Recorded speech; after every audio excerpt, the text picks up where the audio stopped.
LBS परिवार में हार्दिक स्वागत। यह खूबसूरत परिसर जो आपको दिखलाया गया है, इस परिसर के माध्यम से हम ये केवल ये दिखाना चाह रहे हैं कि हम अपनी मंजिल को पाने के लिए इस संस्थान ने आपको एक बेहतर परिसर दिया है। इस बेहतर परिसर में आपको शिक्षा ग्रहण करनी है, जिसमें हर प्रकार की जो भी सुविधाएं हैं उन सुविधाओं का हम लाभ दें। नेक्स्ट, मैं मिलन पाठक, मोटिवेशनल स्पीकर, द मिलन पाठक। काफ़ी इंग्लिश के बच्चे सोच रहे होंगे इसके आगे द लगा हुआ है। द कब लगता है, किस चीज़ के लिए द लगाया जाता है? बच्चों को बोलना पड़ेगा थोड़ा।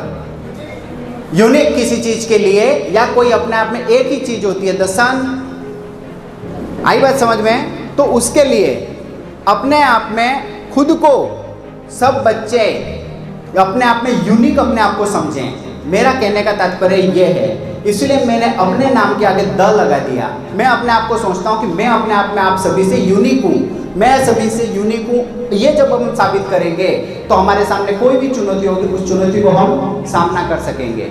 नेक्स्ट,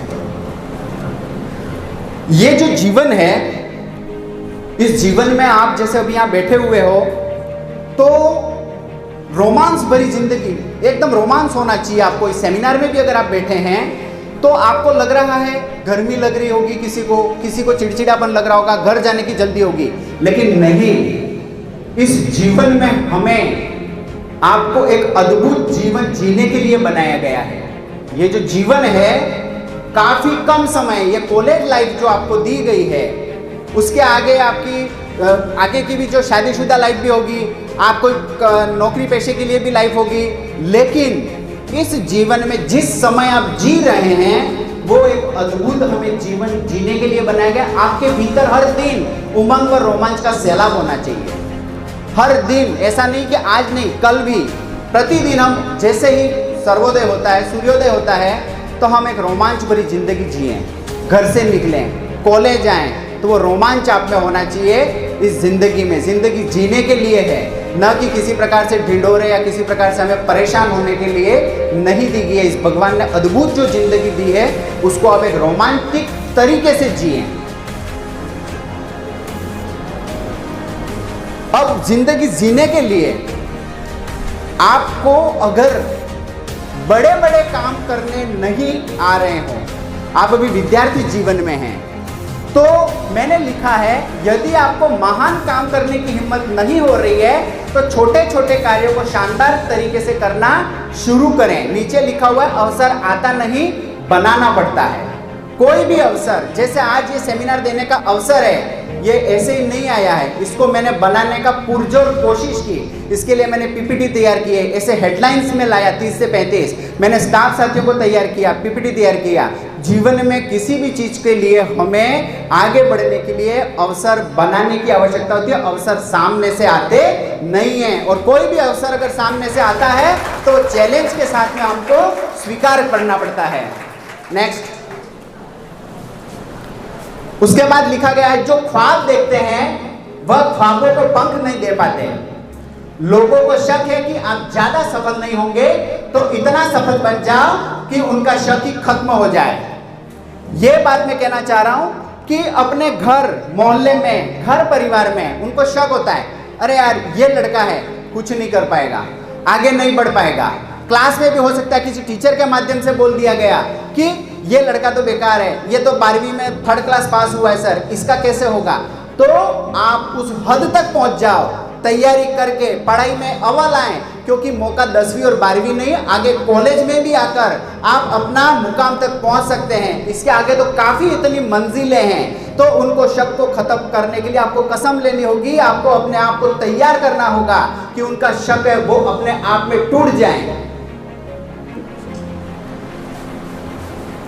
उसके बाद आपके सामने काफी ऐसे संघर्ष भी आएंगे।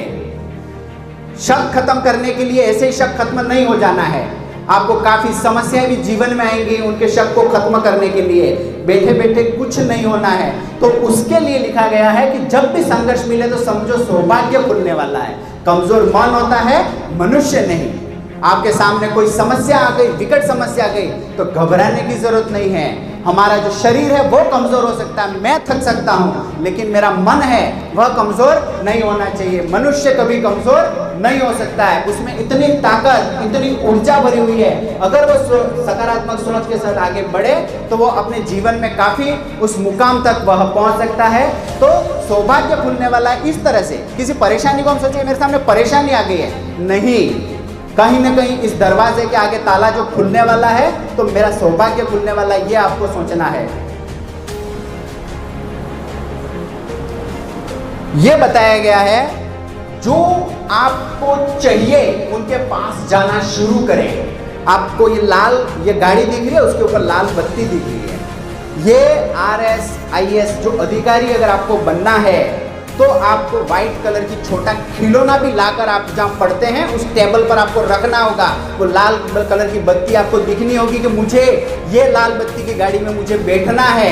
अगर वो निगाह आपके दिमाग में फिट हो गई तो जरूर आपको लाल बत्ती की गाड़ी मिलेगी, लेकिन उसके लिए आपको खुद को तैयार होने की जरूरत है कि मुझे ये चीज चाहिए। जो चीज हमें चाहिए हमने सोच लिया है, अगर ठान लिया है तो उस चीज को जाना शुरू करें, उसके पास जाना शुरू करें। अगर कहीं लाल बत्ती की गाड़ी में कोई VIP व्यक्ति जा रहे हैं, तत्काल उसको निहारने की कोशिश करो। मैंने ये खुद ने महसूस किया है, जो चीज हमें चाहिए उसको अगर आप कंटिन्यू अगर देखते रहेंगे, उस चीज को फोकस करेंगे कि मुझे ये चाहिए किसी भी हालत में, मुझे ये सेमिनार आज करना है किसी भी हालत में, 50 काम छोड़ के भी करना है, तो जरूर आपको वो चीज 100% हासिल होगी। ये मेरा चैलेंज है।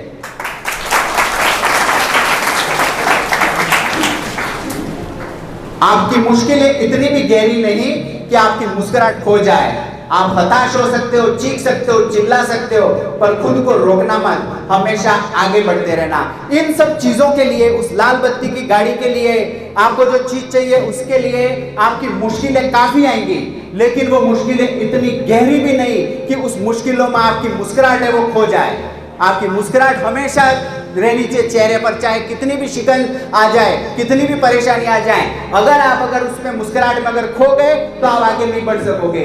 उस मुस्कुराहट के आगे आपको होना चाहिए, हताश नहीं होना है। आप उस चीज को पाने के लिए चिल्ला सकते हो, मतलब कहने का तात्पर्य है उसका गुस्सा निकाल दो, एक बार अंदर भर जाएंगे, गुस्सा भी आएगा, तकलीफ भी आएगी किसी चीज के लिए, मुझे ये नहीं है, मेरे पास पैसा नहीं है, मुझे ये चीज नहीं मिल रही है। या मैं भी कभी ऐसा सेमिनार आयोजन करवाता है, किसी प्रकार की काम एक्टिविटी कराता, अगर नहीं होता है तो मैं चिल्लाता देता हूँ जोर से, लेकिन एक बार चिल्लाने के बाद भी चेहरे पे मुस्कुराहट है वो बनी रहनी चाहिए। तो हमारे जीवन में अगर हमें जो मुकाम हासिल करना है, अगर हम हृदय में भर गए हैं, हमें घरेलू किसी कामों में अगर हम भर चुके हैं, तो आपको क्या करना है, अपने आप को दर्द के लिए, जैसे कहते हैं ना, एक बार उसको जोर से रो लेने दो। वो क्यों कहते हैं? क्योंकि उसके मन की भड़ास से वो एक बार तो निकल जाए, तब वो दूसरा माइंड उसका डाइवर्ट होगा और वो अपने आप को सकारात्मक सोच सकेगा।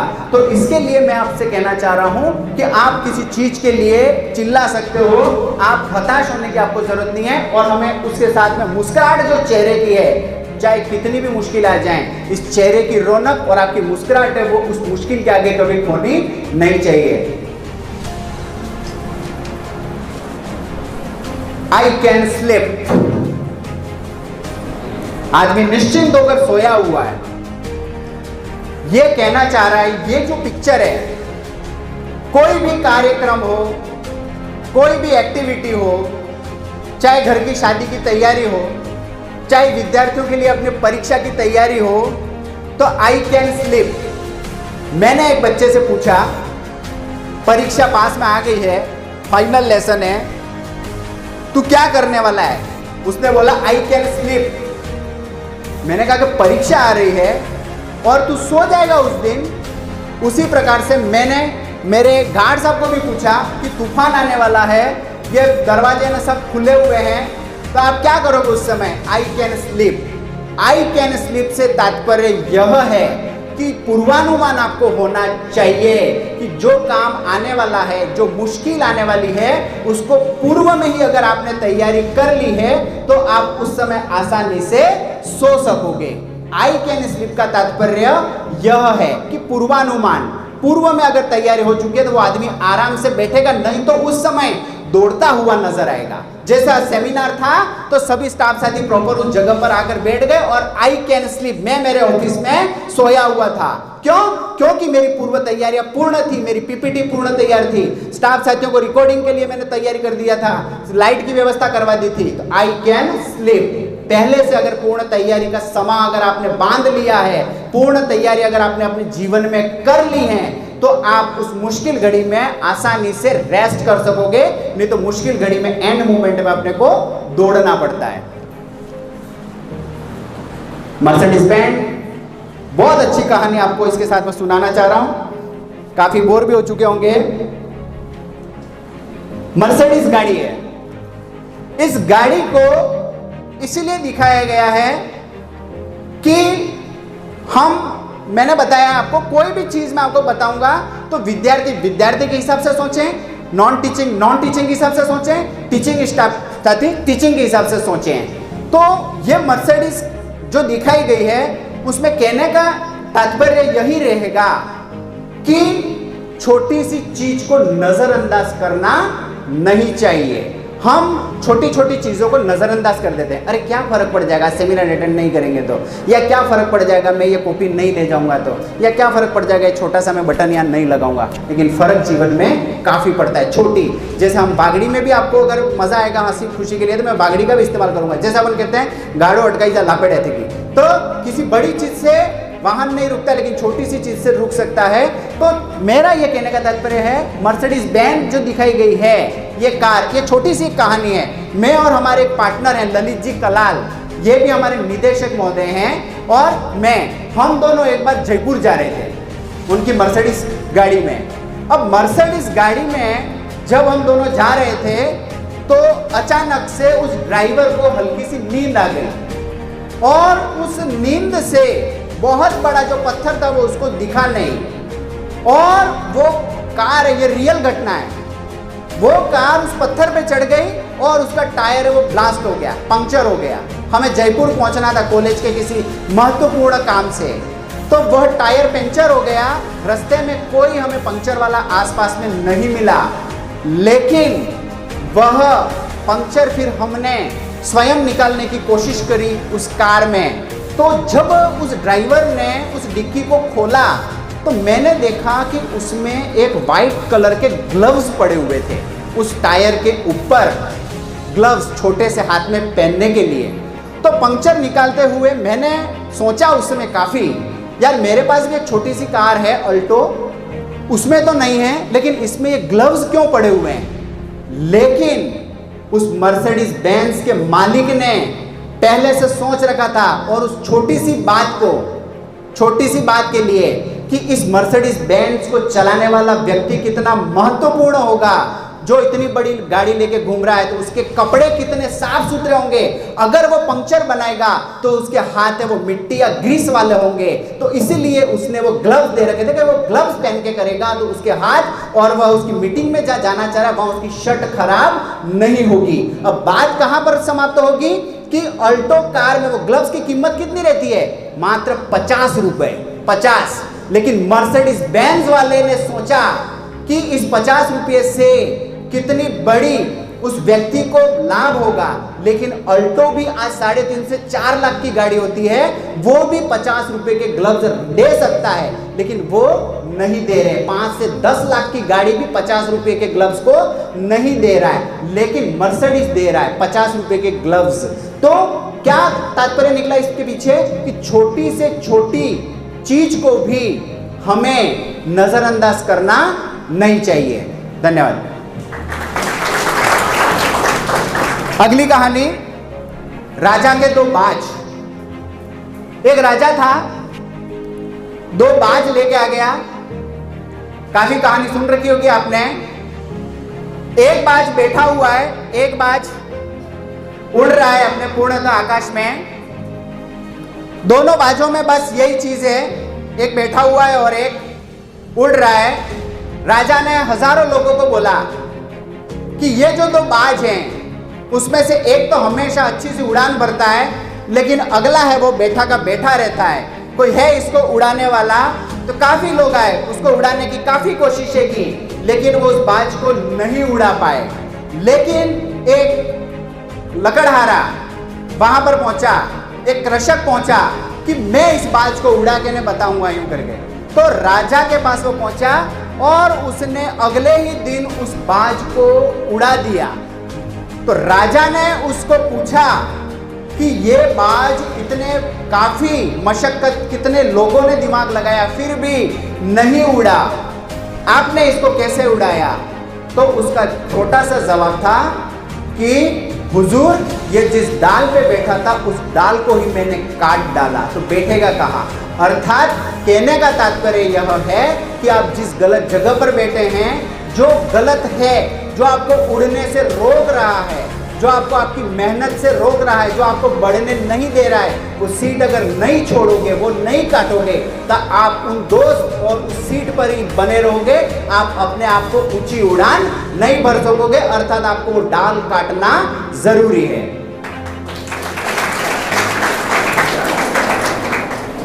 No compromise. जीवन में किसी चीज से हमें कॉम्प्रोमाइज नहीं करना चाहिए। लोग क्या करते हैं? कॉम्प्रोमाइज कर लेते, चलेगा।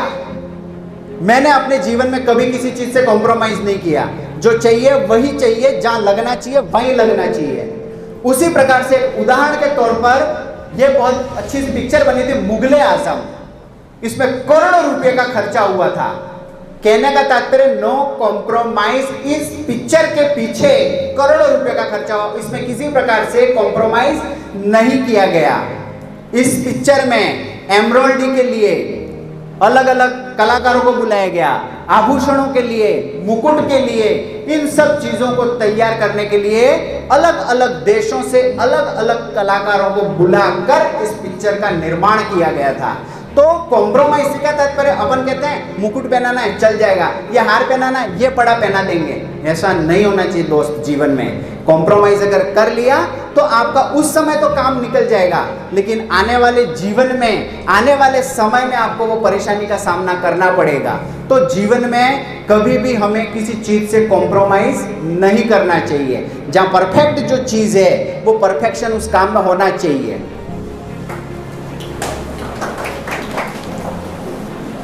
सक्सेस की निंदा नहीं करें। जीवन में क्या होता है दोस्त? सक्सेसफुल जो व्यक्ति होते हैं उसकी निंदा करने लग जाते हैं हम। अरे यार इसके पास इतना हो गया, अरे यार इसका गवर्नमेंट में सिलेक्शन हो गया, अरे यार ये फर्स्ट ग्रेड लेक्चरर बन गया। तो सक्सेस की कभी भी हमें चापलूसी या निंदा नहीं करनी चाहिए। निंदा हम उस व्यक्ति की नहीं कर रहे हैं, निंदा उस सक्सेस जो उसको जो मिली है उस सक्सेस की हम निंदा करते हैं। अगर किसी चीज की अगर हम निंदा करेंगे तो स्वाभाविक है कि वो चीज हमें प्राप्त नहीं होगी। सक्सेस जो है, चाहे वो किसी को पैसे की सक्सेस हो सकती है, किसी को गवर्नमेंट जॉब की सक्सेस हो सकती है। तो हमारा कहने का तात्पर्य यही है कि आप सक्सेस की कभी निंदा ना करें। जिस चीज की हम निंदा करते हैं वो चीज हमें प्राप्त कभी नहीं होती है।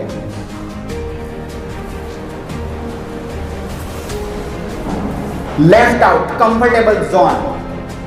कंफर्टेबल जोन, काफी कुछ करने के बाद हम अपने आप में कंफर्टेबल जोन होता है जिसको कहते हैं आरामदायक जिंदगी।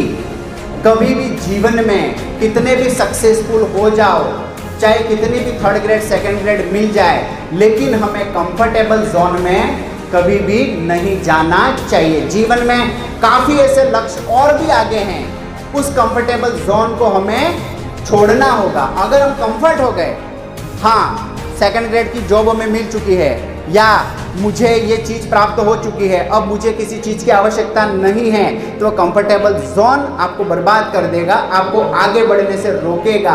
आज कंफर्टेबल जोन किसी आरामदायक भौतिक सुविधा का भी हो सकता है, जैसे इन पंखों का, इन कुर्सियों का, ये हमारा कंफर्टेबल जोन है अपने आप में। काफ़ी मेहनत करने वाला आज भी कृषक खेती मेहनत कर रहे हैं। तो हमें भी अपने जीवन में अपने आप को कभी भी कंफर्टेबल जोन में नहीं लाना चाहिए। ये हमारा कहने का तात्पर्य। अगर हम कंफर्टेबल हो गए, ये चीज़ तो मुझे मिल गई, तो वो अपने आप को आगे बढ़ने से रोकेगी। तो कंफर्टेबल जोन हमें लेफ्ट करना होगा, छोड़ना होगा, दौड़ना होगा जिंदगी में, तो ही हमें आगे मुकाम मिलेगा। अगर हम कंफर्टेबल हो गए, आज मैं चाहूँ कि ये इतना हो गया, काम काज बहुत अच्छा खासा हो गया, हमें आगे कुछ नहीं करना है, तो वो व्यक्ति की रुकावटें डालने में महत्वपूर्ण भूमिका निभाती है। तो जीवन में हमेशा हमें दौड़ने की जरूरत है। कंपटीशन एग्जाम और जिम, शायद सभी स्टाफ साथी इसी की तैयारी कर रहे हैं अभी, कंपटीशन एग्जाम की। कंपटीशन की एग्जाम की तैयारी, आप जो विद्यार्थी अभी हैं, आपको जब अगर पता है आप बीएड कर रहे हैं, आपको आगे जाके कंपटीशन का एग्जाम देना है, तो आपको तैयारी आज से शुरू करनी होगी। आप ये सोचते हैं कि हम 4 ईयर की बीएड करेंगे, उसके बाद हम 6 महीने की कोचिंग करेंगे, 2 महीने की लाइब्रेरी में जाएंगे और मेरा कंपटीशन एग्जाम में हो जाएगा, तो ये सपना कभी पूरा नहीं हो सकता है। उसके लिए आपको आज से कंपटीशन की किताबें आपको टेबल पर लाकर रखनी होगी, तैयारी आज से करनी होगी। क्योंकि इसका मैंने कंपैरिजन करके दिखाया है, जिम से 2 दिन या 2 महीने की तैयारी में कभी हमें सफलता हासिल नहीं होती है। जिम में एक पतला दुबला व्यक्ति भी जाता है और 1 या 2 दिन एक्सरसाइज करता है और तीसरे दिन तो वो कांच में देखने लग जाता है, मेरी बॉडी बन गई। कहाँ से बॉडी बन जाएगी 2 दिन में भाई? तो उसी तरीके से कंपटीशन में भी यही है, 2 महीने में या 1 महीने की तैयारी में हम सोचने लग जाते हैं कि हमारा हो जाएगा। उसके लिए आपको साल, 2 साल, 3 साल जो पूर्व मिले हैं, वहाँ से आपको कंपटीशन की तैयारी करनी होगी, तब जाके हमें सफलता हासिल होगी। इस वजह से मैंने इसको जिम से कंपैरिजन किया, तुलनात्मक किया है। होता है अक्सर ये, जिम में जाके अगले 2 दिन में 2 दिन एक्सरसाइज कर ली, और वो दौड़ने में भी सुबह, कल प्लानिंग लेंगे, कल सुबह दौड़ने जाएंगे हम, सब दौड़ने चले गए, तीसरे चौथे दिन देखने लगेंगे पेट कम हो गया। कहाँ से कम हो जाएगा 2 दिन में? तो उसके लिए हमें लगातार तैयारी की जरूरत है, ये कहना चाह रहा हूं। धन्यवाद। अंतिम टॉपिक है ए और बी। ए और बी से तात्पर्य है जीवन में हम जिस रास्ते से गुजर रहे हैं, तो ए और बी, इसमें ऑप्शन 2 रास्ते दिखा रखे हैं, लेकिन कभी भी जीवन में 2 लक्ष्य हमें दिखने नहीं चाहिए। लक्ष्य हमारा हमेशा एक ही होना चाहिए, ए तो मतलब ए ही होना चाहिए, अन्यथा दिमाग में बी का अगर ऑप्शन रहा तो ना तो ए आने वाला है और ना बी होने वाला है। तो कभी भी जीवन में हमेशा लक्ष्य एक ही होना चाहिए। सोचते हैं अरे यार ये ऐसा करूंगा, ये प्लानिंग ले ली, लेकिन वो अगर नहीं हुआ कोई दिक्कत नहीं है, 5-50 हज़ार का नुकसान हो गया और मैं दूसरा काम कर लूंगा। उसी प्रकार से एजुकेशन में मेरा 3rd ग्रेड में नहीं हुआ तो मैं पटवारी बन जाऊंगा। तो न तो पटवारी बनना है कि न 3rd ग्रेड में मिलना है। तो ए मतलब ए होना चाहिए। लक्ष्य कभी भी जीवन में 2 नहीं होने चाहिए। लक्ष्य से तात्पर्य है ऑप्शन, ऑप्शन कभी भी 2 नहीं रखने चाहिए हमें। ऑप्शन अगर आपके दिमाग में 2nd ऑप्शन रखना चाहिए, लेकिन जब ए नहीं मिले तब। पहले से अगर आपने ऑप्शन रख दिया कि ए नहीं होगा तो बी कर लूंगा, तो ना तो ए होना है या ना बी होने वाला है। तो सभी विद्यार्थियों को पुनः बहुत बहुत हार्दिक बधाई, शुभकामनाएं। मेरा एक छोटा सा ये प्रयास